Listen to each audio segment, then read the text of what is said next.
Boas noites a todos.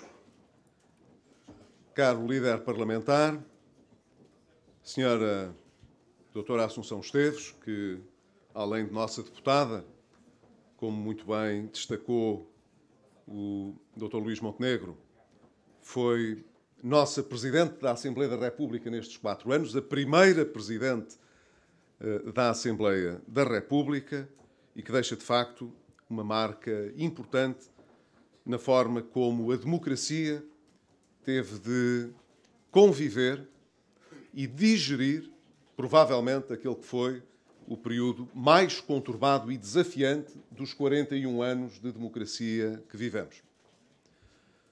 Acho que vale sempre a pena perspectivar o futuro, tendo bem presente o que nos aconteceu, de onde viemos, qual foi o nosso ponto de partida, de certa maneira também para que as coisas possam fazer sentido. O mundo não vai começar na vida política portuguesa com as eleições de 2015. Nós estaremos a preparar-nos para essas eleições com a consciência das dificuldades que vencemos, do dever que cumprimos e, em particular, do projeto que transportamos para o futuro do país, porque é isso que se vai jogar, é o futuro do país. Mas não olhamos, não perspectivamos esse futuro como quem tivesse aparecido agora na cena política nacional, como quem não tivesse uma história, como quem não tivesse cumprido o dever que todos nós cumprimos.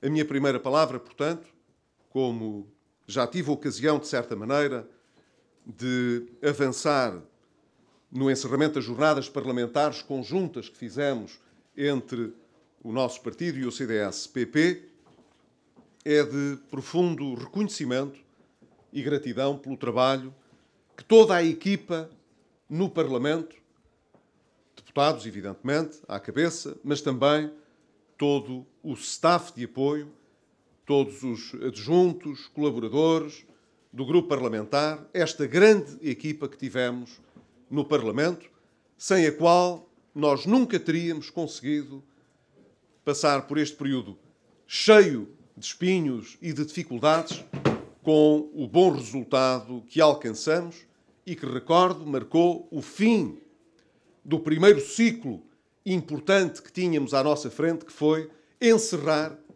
tudo aquilo que correspondeu ao período de assistência externa que foi solicitada, convém nunca esquecê-lo, pelo governo do engenheiro José Sócrates em 2011 e que nós conseguimos dispensar em maio de 2014.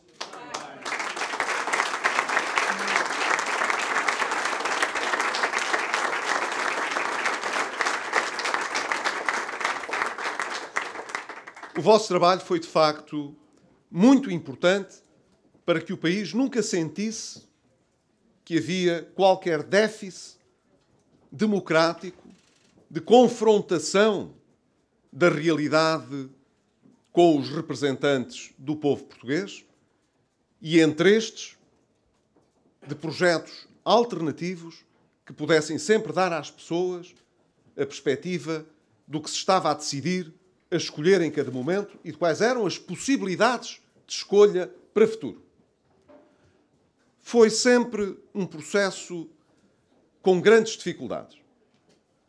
Em primeiro lugar, porque, ao contrário do que aconteceu em anos anteriores, já o disse, mas não levem a mal que o repita aqui, é muito diferente contar com a desvalorização da moeda e com a inflação para resolver problemas como os que tivemos de resolver durante estes anos e que já tinham sido colocados perante os portugueses e os governantes em 1983 até 1985 e ainda antes, entre 1978 e 1979.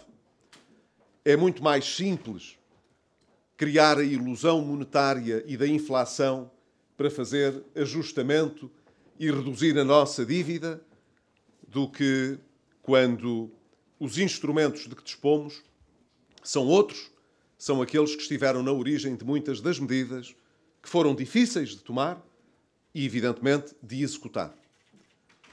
Nós nunca voltámos no Governo a cara a essas dificuldades, mas é muito importante hoje lembrar que quem nos apoiou no Parlamento nos apoiou de corpo inteiro também, dando todo o apoio e suporte para que medidas que foram muito complicadas pudessem ter sido executadas e que para que Portugal conseguisse escapar ao destino que, infelizmente, outros não conseguiram, que é o de renegociar novamente um novo resgate ou de ter de viver sob assistência externa de uma forma prolongada. Sem o vosso apoio, o vosso esclarecimento, a vossa intervenção no Parlamento, não teria sido possível encerrar esse período tão difícil como aquele que encerramos há um ano atrás. Mas recordei aqui há algum tempo, na semana passada, mais propriamente, que quando iniciámos esse trabalho, ele parecia quase impossível de cumprir. Realmente, se tivéssemos de olhar apenas aos termos que tinham ficado desacordados entre o anterior governo e as instituições da Troika, seria muito difícil pensar que esse programa, tal como estava desenhado com as metas que estavam estabelecidas, pudesse ser totalmente executado nesses termos que estavam acordados. E disse mesmo, para quem já não se lembrasse daquilo que foi referido no verão de 2011, que o desvio de que partíamos era um desvio muito significativo, que iria obrigar, disse eu na altura, a um esforço colossal para conseguirmos cumprir. Quero apenas recordar, para quem tem fraca memória, que isso mesmo vinha claramente reconhecido no primeiro relatório que a primeira missão da Troika realizou a Portugal, que começou a ser preparada em finais de julho de 2011, mas que decorreu entre dia 1 e dia 12 de agosto de 2011. E dado que não é preciso, o relatório é extenso de avaliação, mas eu destaco apenas aquilo que consta do sumário executivo, que, portanto, estará, com certeza, acessível a quem não gosta de perder muito tempo a ler relatórios. Diz o quarto parágrafo. Dados recentes apontam para a abertura de um desvio orçamental em 2011 que afetam os objetivos para o déficit orçamental. O excesso de despesa que se verificou na primeira metade do ano. O facto de se ter ficado abaixo do que estava estimado também em receita não fiscal, bem como a reclassificação de algumas operações, projetou um desvio de cerca de 1,1% do PIB relativamente ao que estava estimado. E depois acrescenta que este valor deverá ainda crescer, atendendo a custos líquidos relacionados com a operação do BPN, que poderiam custar ainda mais 0,2% do PIB, o que não deixaria de se refletir no déficit. Isto foi o primeiro relatório que a Troika fez em Portugal quando concluiu a primeira avaliação em agosto de 2011. Estávamos a partir, portanto, com um desvio face ao que estava estimado para aquele ano, com um desvio de 1,3% do PIB. Números redondos, assim, qualquer coisa como 2 mil milhões de euros. Para começo de conversa, não estava mal. Os senhores vão começam agora e ficam desde já a saber que para este ano já estão a faltar, ainda os senhores não decidiram nada, já está a faltar 2 mil milhões. Agora vejam lá que isto é preciso cumprir. E nós cumprimos. exigiu realmente um esforço grande.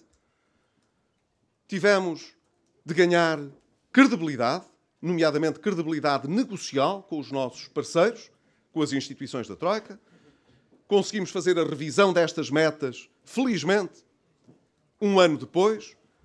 Conseguimos suavizar as condições de financiamento à economia e conseguimos concretizar uma agenda de reforma estrutural extremamente ambiciosa no país, que permitiu que a partir de 2013, não foi a partir deste ano, foi a partir de 2013, a economia portuguesa começasse a recuperar e assim o emprego. E chegamos ao fim da legislatura e não há oposição ou oposições que estejam satisfeitas pelo facto da nossa economia estar a crescer, do emprego estar a crescer, do desemprego estar a descer e de, portanto, podermos todos projetar para o futuro outra confiança, outra esperança que, infelizmente, outros que, sem ter ouvido as recomendações da nossa oposição, as executaram no seu próprio país para a infelicidade dos seus próprios cidadãos. Julgo que isto hoje permite aos portugueses saber bem, em primeiro lugar, o valor que tem sabermos aonde queremos chegar, o que estamos dispostos a esforçar-nos para alcançar esses objetivos, a importância de se ser prudente, a importância de não se andar aos zigue-zagues na estratégia. É por isso que a nossa estratégia nem traz a salvação a Portugal, nem trará, com certeza, o inferno aos portugueses. Ao contrário daquilo que muitas vezes, ouvindo o debate público, pode parecer. O facto de termos sido muito determinados, muito consistentes, muito coerentes, prudentes nas nossas políticas, reduziu o drama da incerteza em relação ao futuro, o problema do que poderíamos ter sofrido com decisões de terceiros de outros países que poderiam ter muito dificultado a nossa recuperação. Estamos hoje em condições de olhar o futuro com muito mais confiança, porque tivemos uma maioria que cumpriu o seu mandato até ao fim, com estabilidade, mesmo sendo uma coligação, e conseguindo imprimir aos portugueses a noção de que mesmo aqueles que achavam que no meio das dificuldades podiam não ter nada a perder, todos em conjunto teríamos perdido incomensuravelmente mais se não tivéssemos persistido, se não tivéssemos sido, portanto, obstinados relativamente às nossas metas, à nossa estratégia que pôs o país e os portugueses a salvo de circunstâncias muito mais negativas do que aquelas que herdámos em 2011. Isto, ao fim de 4 anos, tem um valor muito importante. Permite que nós possamos dizer que nunca por nunca trocaremos esta confiança, de alguma forma esta prudência, por resultados eleitorais que pudessem, no curto prazo, ajudar-nos a construir uma solução mais do nosso agrado. Foi justamente nesta sala, em 2013, que usei uma expressão que, na altura, foi entendida por muita gente como um desrespeito com a democracia. Como é que é possível que um homem que é primeiro-ministro venha dizer que se lixem as eleições se for preciso salvar o país? Então, não interessa aos votos dos portugueses? Não interessa as escolhas que eles venham a fazer? Essas escolhas são decisivas. Mas só são realmente consequentes se nós soubermos que aquilo que estamos a escolher é para valer. Que não é de uma maneira no curto prazo para no médio e no longo prazo amargurar grandemente as escolhas que se fizeram. Significa isto, portanto, que hoje podemos dizer aos portugueses que, mesmo tratando-se de um ano eleitoral e não tendo a Troika cá por casa, nós mantivemos a nossa prudência, mantivemos a nossa certeza orçamental, mantivemos as nossas políticas porque temos a certeza de que essa é a melhor maneira de poder, gerando confiança nos cidadãos, poder, a seguir às eleições, se essa for a vontade dos portugueses, governar, não para adotar medidas mais gravosas, mas para seguir exatamente aquilo que dissemos que iríamos conseguir fazer. Em democracia, eu creio que este resultado é muito importante. É muito importante porque fomos levados a circunstâncias muito desafiadoras para os podermos manter e, em segundo lugar, porque agora que temos a oportunidade, enquanto país, de alcançar um prémio generoso por sermos coerentes, consistentes, para poder atrair mais investimento e pôr a nossa economia a crescer e a gerar emprego como nós precisamos, agora que esse prémio está ao nosso alcance, nós não o vamos desbaratar apenas para poder ter a mira de eleger mais uns quantos deputados que nunca deixariam de fazer muita falta num Parlamento que apoia um governo que sabe o que quer e aonde quer chegar. Concluo, portanto, dizendo que se nos mantivermos fiéis a nós próprios, nós conseguiremos, tenho a certeza, gerar essa onda de confiança no país. As pessoas ouviram muitas coisas estes 4 anos. Se compilarmos os vaticínios que se fizeram nestes 4 anos, as inevitabilidades que ocorreriam, da espiral recessiva ao segundo resgate, da quebra da coesão social, até à impossibilidade de manter um processo de privatizações que não tivesse de acabar por conduzir à venda ou desbarato dos melhores ativos que o país tem, tudo isto se disse em Portugal. Nada disto se verificou. Exatamente ao contrário. E ainda há quem, ao fim de 4 anos, tenha nostalgia desse debate e queira voltar a discutir tudo como se tivesse tido razão nos 4 anos em que a perdeu. É extraordinário.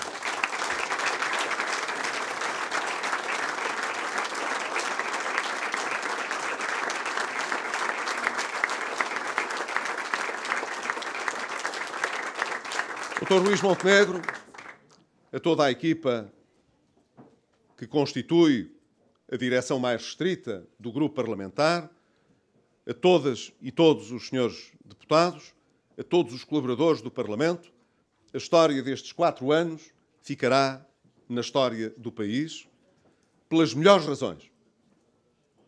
Podia não ser.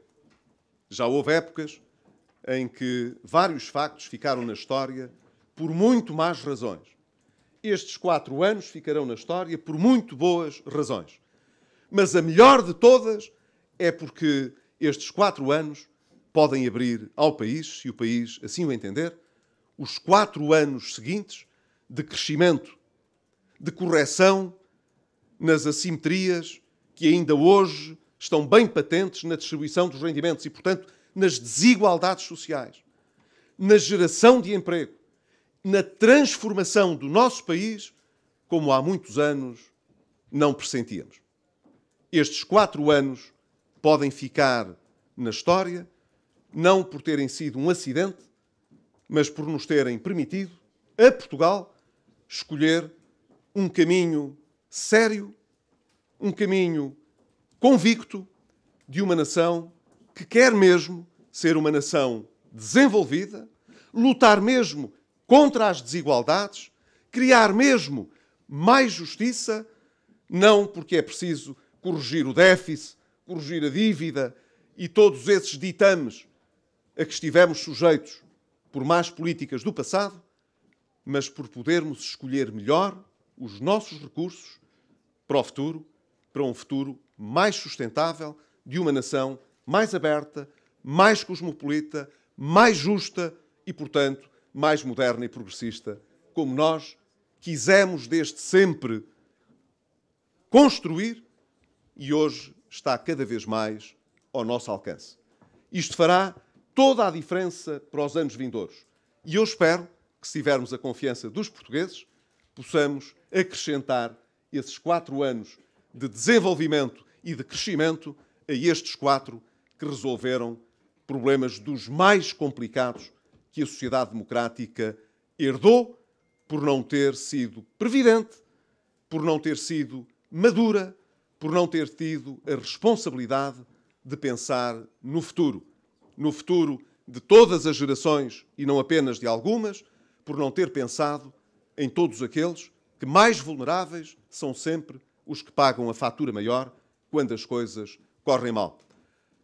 A nova sociedade que estamos todos os dias a edificar é, por isso, uma sociedade que politicamente nos deixa mais realizados e nos convoca ainda mais para nos empenharmos afincadamente na transformação do país que os portugueses desejam construir. Desejo a todos que nestas férias possam também encontrar alguma força para a campanha que se avizinha. E se nem todos os que aqui estão bisarão o seu mandato nos próximos 4 anos, porque só por milagre é que tal sucederia, que fiquem bem cientes os que vão bisar e os que, porventura, o não poderão fazer, de que todos, mas todos mesmo, tiveram uma intervenção decisiva naquilo que fizemos até hoje, mas continuarão a ter uma palavra decisiva no futuro que temos à nossa frente. Porque, como sabem, uma sociedade vale muito pelas suas instituições e, em particular, pelas suas instituições democráticas. Mas as instituições, com todo o peso que têm, bem podem ficar à espera do futuro se não for cada um de nós, no seu local, aonde está, dentro das instituições mais formais ou em todas as outras da sociedade portuguesa, não soubermos o que queremos e não dermos civicamente o melhor de nós próprios ao nosso país e aos nossos concidadãos. E esse espírito, eu tenho a certeza, existe bem presente em todos os que estão aqui nesta sala hoje. Muito obrigado.